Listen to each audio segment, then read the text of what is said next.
السلام علیکم، میں ہوں رضوان اشرف۔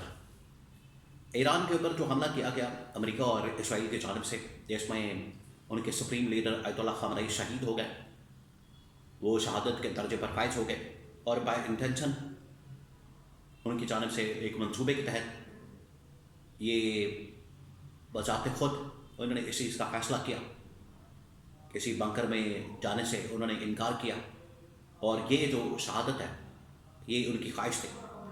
تو اس کے بعد ایران کی جانب سے بڑے پلان کے تحت، بڑے منصوبے کے تحت عرب ممالک کے اندر جو امریکی فوجی اڈے موجود ہیں ان کو نشانہ بنایا گیا۔ اس کے علاوہ اسرائیل کو بھی ٹارگٹ کیا گیا اور میزائلوں کی بھرمار کر دی گئی ہے ان کے اوپر۔ ڈرون سے بھی حملہ کیا جا رہا ہے، میزائلوں سے بھی حملہ کیا جا رہا ہے، اور اتنا تابڑ توڑ قسم کا حملہ کہ امریکہ کے بھی اسرائیل کے بھی 14 طبق روشن ہو گئے ہیں۔ اس کے بارے میں بڑی اہم ترین معلومات میرے پاس موجود ہیں، وہ آپ کے ساتھ میں شیئر کرتا ہوں۔ سب سے پہلے امریکہ نے ایک بہت بڑی بیس کیلکولیشن کی، انہوں نے بہت بڑا بلنڈر مارا، ان کی جانب سے بہت بڑی ایک غلطی کی گئی ہے، اور غلطی کر کے اب وہ پھنس گئے ہیں۔ اور یہ آج سے نہیں، کئی سالوں سے ہو رہا ہے، کئی صدیوں سے ہو رہا ہے، اور یہ ہمیشہ سپر پاور امپائرز اسی طرح سے حملے کرتی ہیں، ٹریپ ہوتی ہیں، بعد میں پھنس جاتی ہیں، اور بعد میں یا تو ماری جاتی ہیں، نکلنے پر مجبور ہوتی ہیں۔ زیادہ دور جانے کی بات نہیں، ابھی ریسنٹ اگر آپ ہسٹری دیکھیں اس کی تھوڑی سی، میں یہ آپ کو اگزامپل دیتی ہوں، پھر سیدھا آتے ہیں ایران کے جوابی حملوں کے اوپر۔ جو امریکہ نے حملے کیے، پہلا اس نے افغانستان کے اوپر روس کو نکالنے کے لیے حملہ کیا۔ روس اس میں ایک بڑی طاقت، بڑی سپر پاور، وہ جوتیاں کھا کے نکلا، اور امریکہ نے ویتنام کے اندر باقی علاقوں کے اوپر جو حملے کیے وہاں سے جوتیاں کھا کے نکلا۔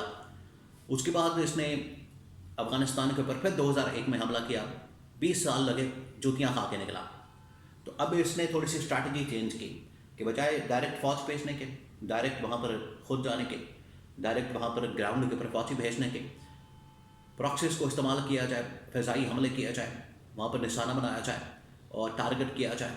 اس طرح سے اب انہوں نے یہ اسٹریٹجی چینج کی۔ یہ اب امریکہ اسرائیل اس کے اوپر کام کر رہے ہیں۔ تو اسی اسٹریٹجی کے مطابق پچھلے سال بھی انہوں نے B-2 بمبار کے ذریعے سے ایران کے اوپر حملہ کیا، اور کہا کہ ہم نے ان کے نیوکلیئر سائٹس تباہ کر دیے۔ جب نیوکلیئر سائٹس تباہ کر دیے، نیوکلیئر پروگرام تباہ کر دیا، نیوکلیئر پروگرام جب سارا کچھ انہوں نے تباہ و برباد کر دیا، ایران کو مکمل طور پر ختم کر دیا، اور اس وقت یہ بڑے بڑے اعلانات کیے گئے، تو پھر اب حملے کی ضرورت کیوں پیش آئی؟ اب حملوں کی ضرورت کیوں پڑی؟ یہ سب سے بڑا سوال ہے۔ اس کا مطلب یہ ہے کہ پیچھے بات کچھ اور ہے، پیچھے معاملہ کچھ اور ہے، پیچھے سازش کچھ اور ہے، اور وہ یہ کہ تمام عالم اسلام کو اپنے کنٹرول میں کرنا۔ دو بڑی طاقتیں ہیں عالم اسلام کی جو کنٹرول میں نہیں ہیں، باقی تمام ممالک کنٹرول کے اندر موجود ہیں، ایک ایران ہے اور دوسرا پاکستان ہے۔ پاکستان چلیں کسی حد تک تو کنٹرول میں ان کے آ جاتا ہے حکومتوں کے ذریعے، لیکن اس کا جو ایٹمی پروگرام ہے، نیوکلیئر پروگرام ہے، وہ ان کے کنٹرول میں نہیں ہے، جس کی وجہ سے انڈیا کو تکلیف ہوتی ہے، اسرائیل کو تکلیف ہوتی ہے، امریکہ کو تکلیف ہوتی ہے۔ تو یہ ہے اس کے پیچھے بہت بڑا منصوبہ، ایران کے بعد پاکستان، یہ ہے اصل مقصد اور ٹارگٹ۔ تو اس حوالے سے پاکستان کو چوکس رہنے کی ضرورت ہے۔ اب آ جائیں ایران کے اوپر جو حملہ کیا گیا، امریکہ اسرائیل نے ایران کے اوپر حملہ کیا دن دہاڑے، انہوں نے نشانہ بنایا، کیونکہ ان کے پاس انٹیلیجنس معلومات موجود تھی کہ صبح 9 بجے 10 بجے ایرانی وقت کے مطابق آیت اللہ خامنئی فلانی میٹنگ کے اندر ہوں گے، اور اس بلڈنگ کے اوپر حملہ کر دیا جائے اور وہاں پر نشانہ بنایا جائے۔ تو عین اس پلان کے مطابق انہوں نے حملہ کیا، اور ایران کے سپریم لیڈر آیت اللہ خامنئی کو مار دیا، شہید کر دیا۔ اس کے بعد جو ایران نے جواب دیا بڑا زبردست قسم کا، اب کسی کو سمجھ نہیں آ رہی کہ ایران عرب ممالک کو کیوں ٹارگٹ کر رہا ہے، پھر اس کے بعد اسرائیل کو براہ راست بعد میں کیوں ٹارگٹ کر رہا ہے، اور آگے کس طرح سے ٹارگٹ کیا جائے گا۔ میں آپ کو سمجھاتا ہوں اسٹریٹجی کیا ہے۔ 3-4 اس کے پہلو ہیں۔ یہ جو وار اسٹریٹجی اس وقت بنائی گئی ہے ایرانی ملٹری کمان کی جانب سے یا ایرانی سول کمان کی جانب سے، بڑی زبردست ہے۔ وہ یہ کہ سب سے پہلے ہم نے امریکہ اور اسرائیل نے کیونکہ مل کر حملہ کیا، تو امریکی فوجی اڈوں کو نشانہ بنانا ہے۔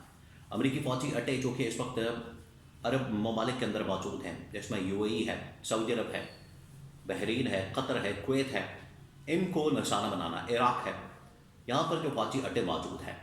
تو ہم نے ڈائریکٹ یہاں سے 2 فائدے ہوں گے ایران کو۔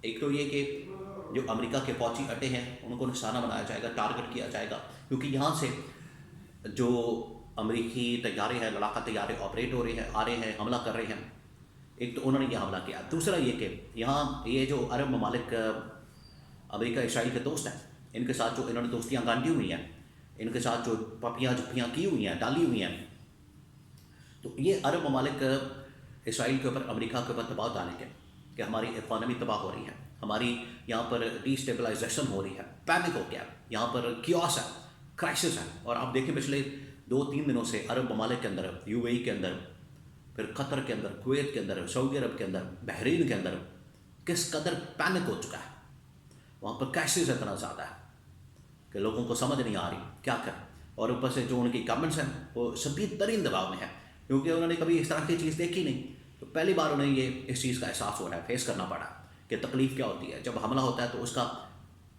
اس کے اثرات کیا ہوتے ہیں، کیسا محسوس ہوتا ہے۔ تو یہ عرب ممالک کو احساس ہوا ہے۔ یہ احساس دلانے کے لیے ایران نے یہ اسٹریٹجی بنائی تھی کہ امریکی فوجی اڈوں کو ٹارگٹ کیا جائے گا، نشانہ بنایا جائے گا، امریکہ کو براہ راست یہ انہیں تکلیف دی جائے گی، ان کو نقصان ہوگا، دوسرا عرب ممالک کے اوپر بھی دباؤ آئے گا۔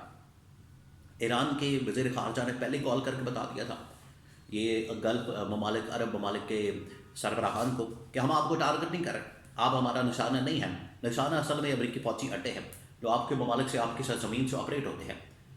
اور یہ دیکھیے یہ والا جو اس وقت آئیڈیا ہے یہ پوری دنیا میں کام کر رہا ہے۔ انڈیا پاکستان کے اوپر حملہ کرتا ہے، پیچھے بہانہ کیا ہوتا ہے کہ پاکستان سے فوجی یہ دہشت گردی کے حملے ہوتے ہیں۔ پاکستان نے افغانستان کے اوپر حملہ کیا، پیچھے معاملہ کیا ہے کہ افغانستان سے دہشت گردی ہوتی ہے۔ ایران کے اوپر حملہ کیا کہ ایران سے دہشت گردی ہوتی ہے۔ امریکہ نے افغانستان پر حملہ کیا کہ افغانستان سے دہشت گردی ہوتی ہے۔ تو ایران نے حملہ کیا کیوں؟ وہاں سے ان کے ملک کے اندر حملے ہو رہے ہیں، یہ بھی ایک قسم کی دہشت گردی ہے۔ ضروری نہیں کہ جب مسلمان حملہ کرے تو اس کو دہشت گردی کہا جائے، یہ بھی دہشت گردی ہے۔ یہ جو امریکہ اسرائیل کی بدماشی ہے یہ دہشت گردی ہے۔ تو ایران نے اس کا توڑ نکالنے کے لیے پہلے یہاں پر حملہ کیا عرب ممالک کے اوپر، پھر اسرائیل کو ٹارگٹ کرنا شروع کیا، اور اب اسرائیل کو سمجھ نہیں آ رہی۔ اسرائیلی نہ صرف اب ان کی جو ملٹری کمانڈ ہے ان کی بلڈنگس کو نشانہ بنایا جا رہا ہے، انٹیلیجنس ہیڈ کوارٹرز کو نشانہ بنایا جا رہا ہے، ان کے جو ویپنس ہیں، ان کی جو حیفا بندرگاہ ہے ان کو نشانہ بنایا جا رہا ہے، بلکہ نیتن یاہو کو بھی ٹارگٹ کیا گیا۔ اب نیتن یاہو نظر نہیں آ رہا، بھاگ گیا، دوڑ گیا یا مارا گیا۔ اتنا زبردست قسم کا، تابڑ توڑ قسم کا حملہ کیا گیا ایران کی جانب سے، بڑا زبردست وار کیا گیا، بڑا زبردست حملہ کیا گیا۔ اور یہ جو حملہ کیا گیا اس سے بالکل واضح ہو گیا کہ ایران کے پاس آج بھی طاقت موجود ہے، اور ایران کے اندر چین چینج آپریشن کرنا، ان کی کمانڈ کو چینج کرنا اور ایران کو زیر کرنا، یہ امریکہ اسرائیل کے بس کی بات نہیں، ناممکن ہے۔ ایران کا حملہ، ایران کا جوابی حملہ، اس نے پوری دنیا کو خوش کر دیا ہے۔